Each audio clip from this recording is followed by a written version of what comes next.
HDPS high density planting system. इसमें 3 गुणा 0.7 feet की दूरी लगाने पर 19,360 पौधे, 3 गुणा 0.65 फीट की दूरी पर लगाने पर 22,368 पौधे, 3 गुणा 0.5 फीट की दूरी पर लगाने पर 29,040 पौधे आते हैं। जैसे जैसे पौधों की संख्या बढ़ेगी, खेती की तकनीकों में कुछ बदलाव की आवश्यकता होगी। सबसे पहले हमें HDP के लिए उपयुक्त किस्म का चयन करना होगा। नूजीवीडू सीड्स कंपनी के अमृता, विनर, सीरी ये किस्म HDP के लिए उपयुक्त हैं। HDP प्रणाली के लिए उपयुक्त किस्म के महत्वपूर्ण लक्षण जैसे मजबूत तना वाला पौधा, सीधी वृद्धि, कम पत्तियां, बड़ी संख्या में बड़े डिंडू और मुख्य शाखा की अनुपस्थिति तथा शाखाओं की कम बगल वृद्धि जरूरी है।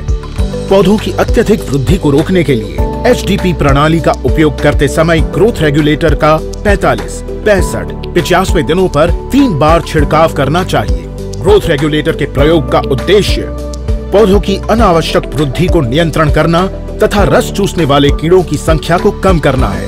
यदि संभव हो तो 85 से 90 दिनों के बाद पौधे के ऊपरी भाग की छटाई करना अति आवश्यक है। इस विधि से शाखा पर लगा डेंडू नजदीक लग जाएगा और उसे चुनने के लिए जल्दी तैयार होता है। अन्य तरीकों में कपास को 4 से 5 बार चुनाई की आवश्यकता होती है, लेकिन HDP में इसे 2 से 3 बार चुनाई की आवश्यकता होती है। खेती की इस प्रणाली से कपास की अधिक उपज और कम श्रम की लागत हो सकती है। इस विधि से फसल जल्दी बनने से गुलाबी सुंडी से होने वाली आर्थिक हानि एवं विभिन्न रोगों से फसल सुरक्षित रहती है। इतना ही नहीं, आप कपास की चुनाई मशीन से भी कर सकते हैं।